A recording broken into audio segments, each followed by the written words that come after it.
नमस्कार दोस्तों, स्वागत है आपका गोरखपुर की रसोई में। मैं संध्या आपका स्वागत करती हूँ।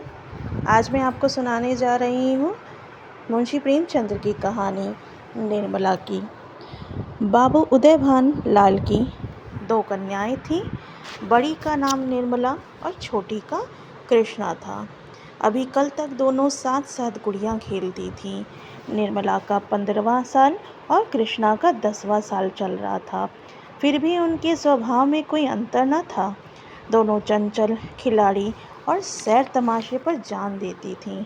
आज एकाएक ऐसी बात हो गई जिसने बड़ी को बड़ी और छोटी को छोटी बना दिया। निर्मला बड़ी गंभीर, एकांत प्रिय और लज्जाशील हो गई। इधर महीनों से बाबू उदय भानुलाल निर्मला के विवाह की बातचीत कर रहे थे। आज उनकी मेहनत रंग लाई है। बाबू भालचंद्र सिन्हा के ज्येष्ठ पुत्र भुवन मोहन सिन्हा से बात पक्की हो गई है। वर के पिता ने कह दिया कि अपनी खुशी से दहेज आप दें या ना दें, मुझे इसकी परवाह नहीं, पर हाँ, बाराती में जो लोग आएंगे उनका आदर सत्कार में कोई कमी नहीं होनी चाहिए, जिससे मेरी और आपकी जगहंसाई ना हो। बाबू उदय भानुलाल थे तो वकील, पर संचय करना नहीं जानते थे। दहेज उनके सामने कठिन समस्या तो थी ही। इसीलिए जब वर के पिता ने स्वयं कह दिया कि मुझे दहेज की परवाह नहीं, तो मानो उन्हें आंखें मिल गईं। पर उदय भानुलाल करते भी क्या, उनको अपनी पुत्री का विवाह तो करना ही था। डरते थे न जाने किस किस के सामने हाथ फैलाना पड़े। 2-3 महाजनों को ठीक तो कर रखा था, पर उनका अनुमान था कि हाथ रोकने पर भी 20,000 से कम खर्च नहीं होंगे। यह आश्वासन पाकर वे खुशी के मारे फूले न समाये। यह सुनकर निर्मला के हृदय में एक विचित्र शंका समा गई। रोम रोम में एक अज्ञात भय का संचार हो गया। न जाने क्या होगा। उसके मन में वे उमंगें नहीं थी, ना अभिलाषाएं, ना ही वो कुछ सोच पा रही थी। वहाँ है तो केवल शंकाएं, चिंताएं और भीरू कल्पनाएं। कृष्णा कुछ कुछ जानती तो थी और कुछ कुछ अनजान बन रही थी। वह सिर्फ यह जानती थी कि बहन को अच्छे अच्छे गहने मिलेंगे, द्वार पर बाजे शहनाई बजेंगी और मेहमान आएंगे, नाच होगा। यह जानकर प्रसन्न तो है, पर वो यह भी जानती है कि बहन सबके गले मिलकर रोएगी, यहाँ से रो धोकर विदा हो जाएगी। मैं अकेली रह जाऊंगी, यह जानकर दुखी भी है। संध्या का समय था।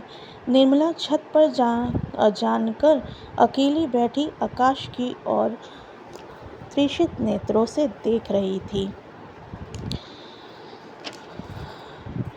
पंख होते तो शायद वह भी उड़ जाती। इन सारे दुखों से उसे भी छुटकारा मिल जाता। इस समय दोनों बहनें कहीं सैर करने जाया करती थीं।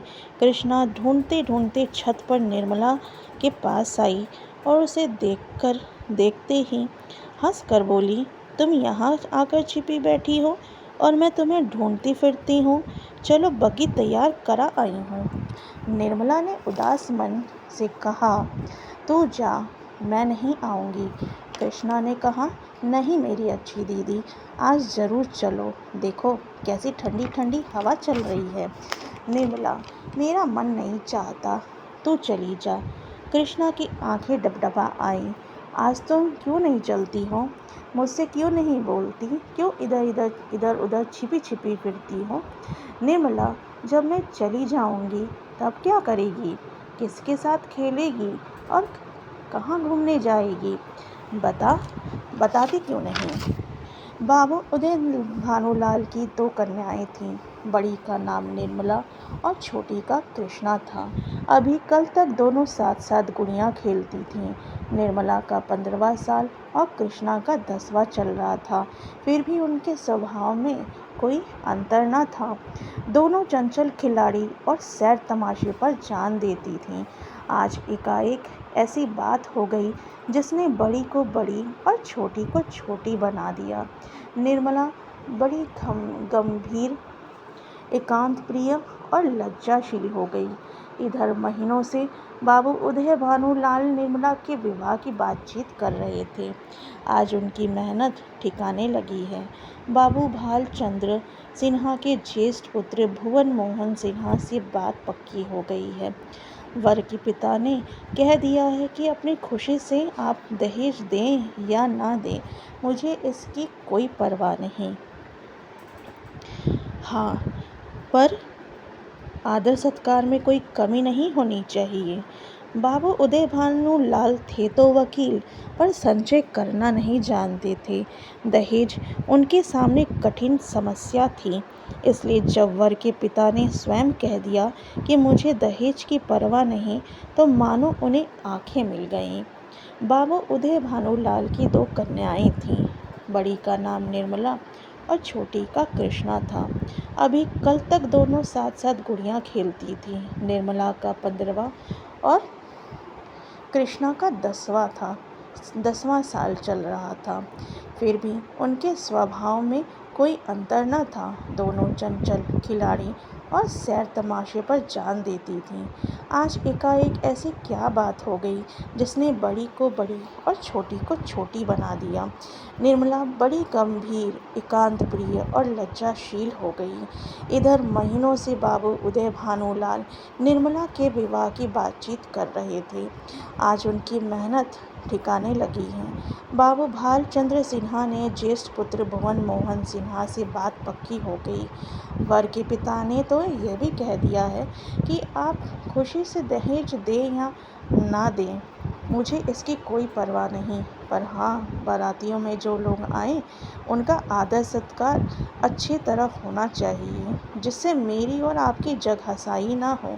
बाबू उदय भानुलाल थे तो वकील, पर संचय करना न जानते थे। दहेज उनके सामने कठिन समस्या थी। इसीलिए जब वर के पिता ने स्वयं कह दिया कि मुझे दहेज की परवाह नहीं, तो मानो उन्हें आंखें मिल गईं। डरते थे, न जाने किस किस के सामने हाथ फैलाना पड़े। 2-3 महाजनों को ठीक कर रखा था। उनका अनुमान था कि हाथ रोकने पर भी 20,000 से कम तो खर्च नहीं होंगे, इससे ज़्यादा ही खर्च करना पड़ेगा। पर कोई बात नहीं, यह मेरी बड़ी बेटी की शादी का सवाल है। यह आश्वासन पाकर भी खुशी के मारे फूले न समाये। यह जानकर निर्मला के हृदय में एक विचित्र शंका समा गई। रोम रोम में एक अज्ञात भय का संचार हो गया। न जाने क्या होगा। उसके मन में वे उमंगें नहीं थीं, न अभिलाषाएं। वह तो केवल शंकाएं, चिंताओं और भीरू कल्पनाओं से घिर गई थी। कृष्णा, जो छोटी बहन थी निर्मला की, उदय भानुलाल की छोटी बेटी, वह कुछ कुछ तो जान रही थी और कुछ कुछ अनजान होने का नाटक कर रही थी। वह सिर्फ यही जानती है कि बहन को अच्छे अच्छे गहने मिलेंगे, द्वार पर बाजे शहनाई बजेगी, मेहमान आएंगे, नाच होगा। यह जानकर प्रसन्न है और यह भी जानती है कि बहन सबके गले मिलकर रोएगी, यहाँ से रो धोकर विदा हो जाएगी, मैं अकेली रह जाऊंगी। यह जानकर दुखी भी है। संध्या का समय था। निर्मला छत पर जानकर अकेली बैठी आकाश की ओर तृषित नेत्रों से ताक रही थी। पंख होते तो वह भी उड़ जाती, इन सारी झंझटों से छूट जाती। इस समय दोनों बहनें कहीं सैर करने जाया करती थीं। शाम को दोनों बहनें अकेली अपने दुनिया में खुश रहती थीं। कृष्णा निर्मला को ढूंढते ढूंढते छत पर आई और उसे देखते ही हंसकर बोली, अरे तुम यहाँ छिप कर बैठी हो और मैं तुम्हें ढूंढती फिरती हूँ। चलो बग्घी तैयार करा आई हूँ। निर्मला ने उदास मन से कहा, मैं नहीं आऊँगी मेरी अच्छी दीदी, आज चलो, देखो कैसी ठंडी ठंडी हवा चल रही है। निर्मला, मेरा मन नहीं चाहता, तू चली जा। कृष्णा की आंखें डबडबा आईं। तुम्हें आज क्या हो गया है दीदी? मुझसे तुम बोल क्यों नहीं रही हो? क्यों इधर उधर छिपी छुपी फिरती हो? निर्मला, जब मैं चली जाऊंगी तब क्या करोगी? किसके साथ खेलोगी? किसके साथ घूमने जाओगी? किसके साथ बात करोगी? बताती क्यों नहीं? बाबू उदय भानुलाल की दो कन्याएं थीं। बड़ी का नाम निर्मला और छोटी का कृष्णा था। अभी कल तक दोनों साथ साथ गुड़ियाँ खेलती थीं। निर्मला का 15वां साल था और कृष्णा का 10वां। फिर भी उनके स्वभाव में कोई अंतर न था। दोनों चंचल, खिलाड़ी और सैर तमाशे पर जान देती थीं। आज एकाएक ऐसी क्या बात हो गई जिसने बड़ी को बड़ी और छोटी को छोटी बना दिया? निर्मला बड़ी गंभीर, एकांत प्रिय और लज्जाशील हो गई। इधर महीनों से बाबू उदय भानुलाल निर्मला के विवाह की चिंता कर रहे थे। आज उनकी मेहनत रंग लाई है। आज उनकी मेहनत ठिकाने लग गई। बाबू भाल चंद्र सिन्हा के ज्येष्ठ पुत्र भुवन मोहन सिन्हा से निर्मला की शादी पक्की हो गई है। वर के पिता ने यह कह दिया है कि अपनी खुशी से आप दहेज दें या ना दें, पर हाँ, बारात में जो लोग भी हमारे रिश्तेदार आएँ, जो भी नाते रिश्तेदार बस बाराती में सम्मिलित हों, उनके आदर सत्कार में कोई कमी नहीं होनी चाहिए, जिससे मेरी और आपकी जग हंसाई ना हो। बाबू उदय भानुलाल थे तो वकील, पर संचय करना नहीं जानते थे। दहेज उनके सामने कठिन समस्या थी। इसीलिए जब वर के पिता ने स्वयं कह दिया कि मुझे दहेज की परवाह नहीं, तो मानो उन्हें आंखें मिल गईं। डरते थे, न जाने किस किस के सामने हाथ फैलाने पड़ेंगे। 2-3 महाजनों को ठीक कर रखा था। उनका अनुमान था कि हाथ रोकने पर भी 20,000 से कम खर्च न होंगे, उससे ज़्यादा ही खर्च होंगे। यह आश्वासन पाकर वे खुशी के मारे फूले नहीं समाये। यह जानकर निर्मला के हृदय में एक विचित्र शंका समा गई। रोम रोम में एक अज्ञात भय का संचार हो गया। न जाने क्या होगा। उसके मन में वे उमंगें नहीं थीं, न अभिलाषाएं, न ही किसी भी प्रकार की इच्छाएं थीं जो एक नई नवेली दुल्हन में होनी चाहिए। वह पूरी तरह से शंकाओं, चिंताओं और भीरू कल्पनाओं से घिर गई थी। कृष्णा कुछ कुछ तो जानती थी, कुछ कुछ नहीं जानती थी। वह सिर्फ यह जानती है कि बहन को अच्छे गहने मिलेंगे, द्वार पर बाजे शहनाई बजेगी, मेहमान आएंगे, नाच होगा। यह जानकर प्रसन्न है और यह भी जानती है कि बहन सबके गले मिलकर रोएगी, यहाँ से रो धोकर विदा हो जाएगी। मैं अकेली रह जाऊंगी, यह जानकर दुखी भी है। संध्या का समय था। निर्मला छत पर जानकर अकेली बैठी आकाश की ओर तृषित नेत्रों से ताक रही थी। पंख होते तो वह भी उड़ जाती, इन सारी झंझटों से दूर छूट जाती। इस समय दोनों बहनें कहीं सैर करने जाया करती थीं। कृष्णा निर्मला को ढूंढते ढूंढते छत पर आ गई और उसको देखते ही हंसकर बोली, तुम यहाँ छिपकर बैठी हुई हो और मैं तुमको ढूंढती फिरती हूँ। चलो बग्गी तैयार करा आई हूँ। निर्मला ने उदास मन से बोला कि मैं नहीं जाऊँगी। कृष्णा, नहीं मेरी अच्छी बहन, आज ज़रूर चलो। देखो कितनी ठंडी ठंडी हवा चल रही है। निर्मला, मेरा मन नहीं चाहता, तू चली जा। कृष्णा की आंखें डबडबा आईं। आज तुम क्यों नहीं चलती हो? मुझसे क्यों नहीं बोलती? क्यों इधर उधर छिपी छिपी फिरती हो? निर्मला, जब मैं चली जाऊंगी तब क्या करोगी? किसके साथ खेलोगी और किसके साथ घूमने जाओगी? बताती क्यों नहीं? तो दोस्तों, ये थी निर्मला की कहानी मुंशी प्रेमचंद्र के द्वारा लिखी हुई। आई होप आपको ये कहानी बहुत पसंद आई होगी।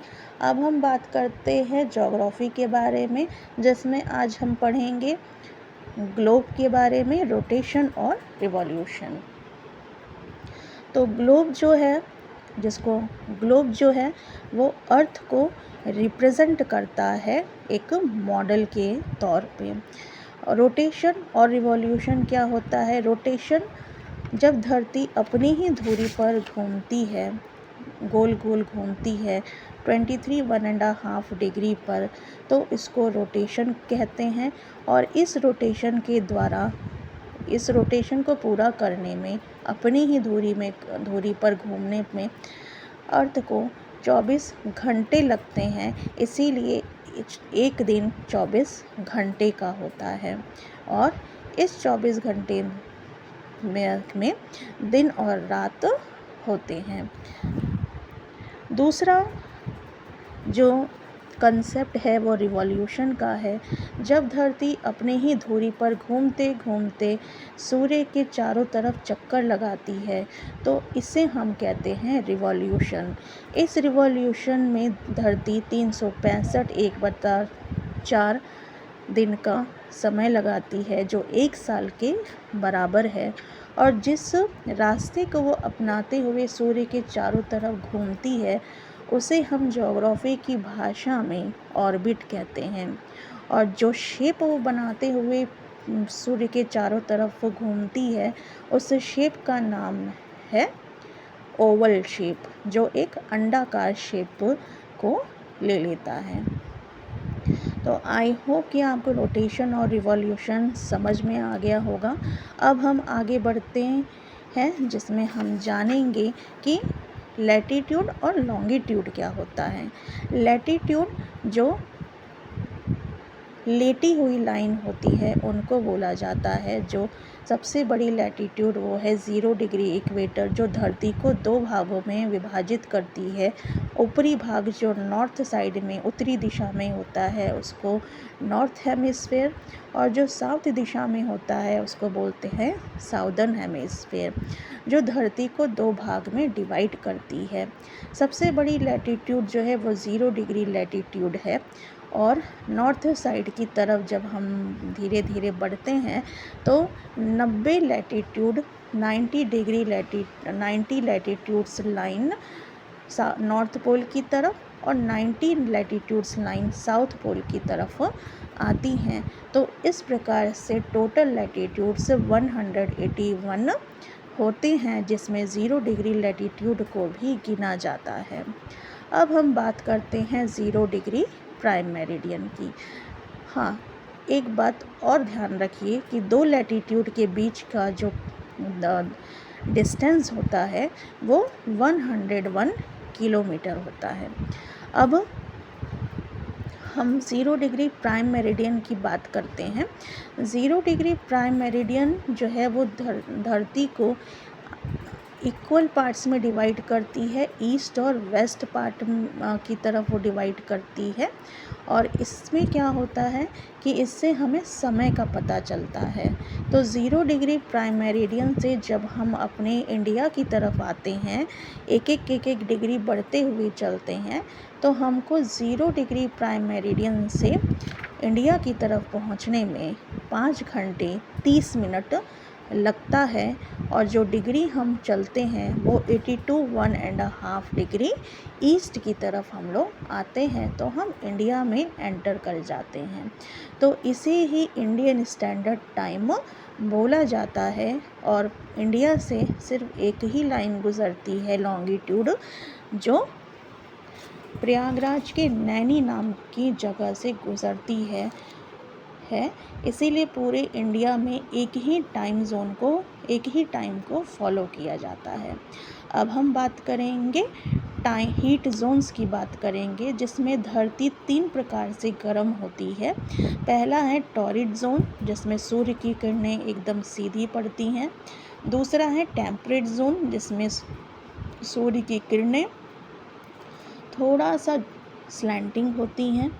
तीसरा है फ्रीजेड जोन, जिसमें सूर्य की किरणें जो है वो बहुत स्लैंटिंग होती है। इसलिए फ्रीजेड जोन जो है, कम सूर्य किरणें मिलने की वजह से वहाँ पर बहुत अधिक ठंड रहती है।